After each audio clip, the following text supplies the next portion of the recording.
का स्वागत है। मैं मनोज। हम बता दें आज जिस जगह पर है, ये जगह विगत कई वर्षों से यहाँ पर हंगामा था और यहाँ पर हम बता दें कि कई बार जो डॉक्टर मनोज कुमार हैं वो और डॉक्टर यहाँ स्थानीय लोगों के बीच, क्योंकि यहाँ पर स्थानीय लोग बहुत वर्षों से रह रहे थे। यहाँ 12 कट्ठा की जमीन की बात थी, जिसके बाद हाई कोर्ट में केस किया गया। हाई कोर्ट में जैसे कल सीओ यहाँ पहुंचे थे, सीओ के साथ थाना प्रभारी को भी हाई कोर्ट का आदेश आया था कि आप केवल 1 कट्ठे जमीन को पूरी तरह आप मुक्त करें। हाल देखिए, उसके बाद सीओ के बाद हाई कोर्ट के आदेश के बाद, यानी सीओ का भी नहीं, हाई कोर्ट के आदेश के बाद यहाँ पर जो उनका जो घेराबंदी था वो किया जाता था। क्या आदेश आया था, क्या हुआ उसके बाद, क्या काम? ये बाउंड्री का काम चल रहा है। हाई कोर्ट का आदेश था डीएम साहब को कि ये बाउंड्री करवा के दिए, पूरी फोर्स के साथ आए और वो ये काम करवा रहे हैं। उनके संरक्षण में काम हो रहा है। कितना देर का क्या 1 कट्ठा का प्लॉट है, जगह ऐसे ही घेर के पूजा पाठ होता था है? और वैसे डॉक्टर साहब का कहना है कि मंदिर और जो विवाह भवन है वो बनवा के दिया जाएगा। गांव समाज से मिलके सारा कुछ करके दिया जाएगा। इन लोग का ईंटा करा, इन लोग का ईंटा इन लोग का है। कल दिन में थाना अध्यक्ष भी थे, लहजा के थाना प्रभारी थे, उनको हमने ये भी बात बताया था। डॉक्टर साहब की तरफ से आदेश आया था कि हम मुआवजा दे देते हैं ईंटा का, लेकिन ये लोग पैसा लेने के लिए इनकार कर गए। तो अभी हमारे जितना मजदूर लोग काम कर रहे हैं इनसे हम उनका ईंटा ऊँटा जितना भी सामान है सब उनके स्थान पे रखवा दिया जाएगा, जहाँ उनको लगे कि हाँ ये हमारा सही जगह है, सही सेफ जगह है, वहाँ पे रखा दिया जाएगा। चलिए, यहाँ गरीबों का जो मकान बना था, गरीबों का भी ये बहुत दिन से चूंकि चल रहा था, कहा जाता था कि ये बिहार सरकार का 12.5 कट्ठे का प्लॉट है। और उस प्लॉट के बाद यहाँ पर देखिए किस तरह हाई कोर्ट का आदेश बहुत कम होता है जब हाई कोर्ट का आदेश आता है। ऐसे में हाई कोर्ट का आदेश के आने के बाद यह काम हुआ है। तो यहाँ जो गरीब पहले से रह रहे थे उन लोगों के लिए भी सरकार ने सुना और कहा कि उस पर बाद में बात होगी। आप लोग और अभी जैसे इन्होंने कहा कि आप लोग का ईंटा तो बोला गया तो हम बता दें कि यहाँ पर बात हुई है और बहुत बोलने के लिए भी तैयार है। लेकिन नमस्कार, बिहार मिथिला न्यूज में आपका स्वागत है। मैं हूं मनोज।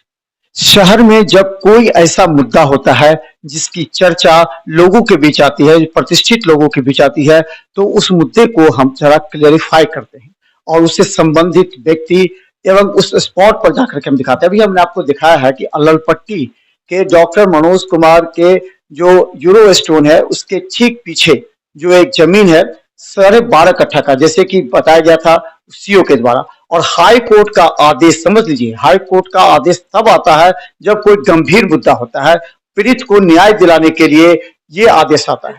जो उस घटना पर हम बताएंगे कि एक अभी जो मुद्दा उठा शहर में लोग जानना चाह रहे हैं, इसकी वास्तविक कहानी क्या, हाई कोर्ट को क्यों इंटरफेयर करना पड़ा?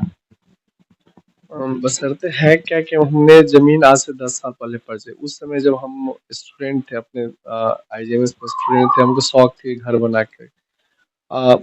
हमने जमीन लिए सही समझ के लिया और ये जमीन पर जब भी हम गए तो वो जमीन पर भूमाफिया लोग के द्वारा अटैक कर देना और छोटा छोटा झोपड़ी बना देना, चाय वाले वो लोग बना देना। फिर दूसरा 2 साल के बाद जब गए उस समय सेम प्रक्रिया हुई, तोड़ फोड़ हॉस्पिटल के तौर पर। तो हमने माननीय उच्च न्यायालय के शरण में गया और माननीय उच्च न्यायालय ने 12 साल की केस स्टडी कर बाद में एक डिसीजन दिया कि मेरे फेवर में डिसीजन दिया, जो कि सारे रिपोर्ट आपके पास है।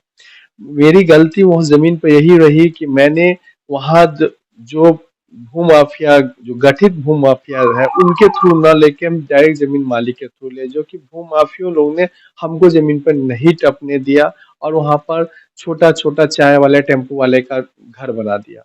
और जब भी हम जमीन पे जाते तो चाय वाले टेम्पो वाले को एकत्रित करके उसको 500-500 रुपया दे के हम मेरे क्लिनिक पे अटैक करना या जमीन पर नहीं आना, यही प्रक्रिया चले। आज उच्च न्यायालय ने आदेश दिए, उसके एवज में प्रशासन हम लोग की जमीन कैप्चर करके पूरे हैंड ओवर कर दिए। और अब आसानी से जब प्रशासन हाई कोर्ट के, तो आसानी से सारे लोग अपने अपने जगह चले गए, खाली कर दिए। ये विगत 10 वर्ष कब आपने खरीदा था और कितने वहाँ भूखंड हैं और कितने को भूमाफियाओं ने बेचा और कितना था जिस पर विवाद चल रहा है? वहाँ पे 12 कट्ठे की प्लॉट थी या 12 कट्ठे की प्लॉट में एक ही मालिक का, जिसमें 9 कट्ठे पे ऑलरेडी बड़े बड़े कंस्ट्रक्शन बने हुए हैं, बहुत डॉक्टर है, बहुत बिजनेस चल रही है 9 कट्ठे पे। और 3 कट्ठे बचे जिसमें 1 कट्ठे मैंने लिया, और वो 1 कट्ठे लेने को जिसकी नतीजा हुआ कि सेम मालिक की जमीन 9 कट्ठे में कोई विवाद नहीं है, मैंने लिया। चूंकि वही एक डिफरेंस है कि मैंने उस भूमाफिया से नहीं लिया जिसने 9 कट्ठे बेचे। तो आखिर बिहार सरकार की थी तो कैसे इसकी रजिस्ट्री हुई है, कैसे क्या है? बिहार सरकार की अगर है तो हमने तो 12 पहले एक बताया कि 12 साल कोर्ट स्टडी की, उसके बाद 5-5 फ्लोर की बिल्डिंग बनी हुई है विद हम लोग की दाखिल खारिज 40 साल का रिकॉर्ड, उस पे जमीन लोन फाइनेंस किया। लोन एसबीआई तभी फाइनेंस करती है, बगल वाले डॉक्टर मधु कुमार है, डॉक्टर आशीष, बहुत सारे डॉक्टर है, मतलब 50 साल की ये मांगती है बैक हिस्ट्री, तब उस पर बैंक एसबीआई लोन फाइनेंस के, तो लोन फाइनेंस करके बनी है। अगर सरकारी जमीन होती तो इतनी बड़ी बिल्डिंग और लोन फाइनेंस भी नहीं हो पाती। कानून पर कितना विश्वास है हुआ आपको 10 साल के बाद, और किस तरह हुआ? आज कानून पे 100% विश्वास है कि हम लोग ने तो जमीन को भूल ही गई थी, और हमने उच्च न्यायालय को बूझ दी कि यहाँ पे एक अंधा कानून कितना बजे गए, न पुलिस कुछ कर पा रही थी, न हम कोई कुछ नहीं कर पा रही थी। लेकिन जो कानून एक 2 महीना पहले हाई कोर्ट ने आदेश दिया कि उस पर ये जब जा सकते हैं ऑनर, आप बॉन्डी कर सकते हैं, लेकिन कुछ भी नहीं हुआ। जब हाई कोर्ट स्ट्रिक्ट हुई तो आज ये सब कुछ ऑटोमेटिक सब कुछ हो गया। जैसे कल गुंडा बुलाते, सब कुछ करते, दिन रात झगड़ा करते, मैंने एक कुछ नहीं किया, मैंने कानून के शरण में गया, कोर्ट के शरण में गया, और कानून हमको सब अधिकार दिला दिया। हम लोग क्योंकि ये हमारे साथ कंप्रोमाइज कर लीजिए, पैसे का लेन देन, फिर क्या ये बहुत बार आया है। उसमें बात है कि हम एक भूमाफिया हमसे पैसा ले जाते, दूसरे भूमाफिया उस पर अपोज कर देते। इतनी भूमाफिया है, 7-8 ग्रुप, पहले एक थी, अब 7-8 ग्रुप है। एक हमसे पैसे के डील कर रहे, काम शुरू कर दे, दूसरा ऑब्जेक्ट कर, तीसरा। हम बात करें तो करें किससे? हमें कहा था कि भूमाफियाओं का लिस्ट थाना में होना चाहिए। ये भूमाफिया विधि व्यवस्था की समस्या उत्पन्न कर देते हैं। जिला प्रशासन के लिए उस समय काफी कठिन दौर से प्रशासन गुजरता है। इस परिस्थिति में अगर भूमाफियाओं के चक्कर से निकल करके डॉक्टर मनोज कुमार ने 10 वर्ष ही लेकिन कानून का सहारा लेकर के वो आज अपनी मंजिल पाए हैं, उन्हें आज कानून पर विश्वास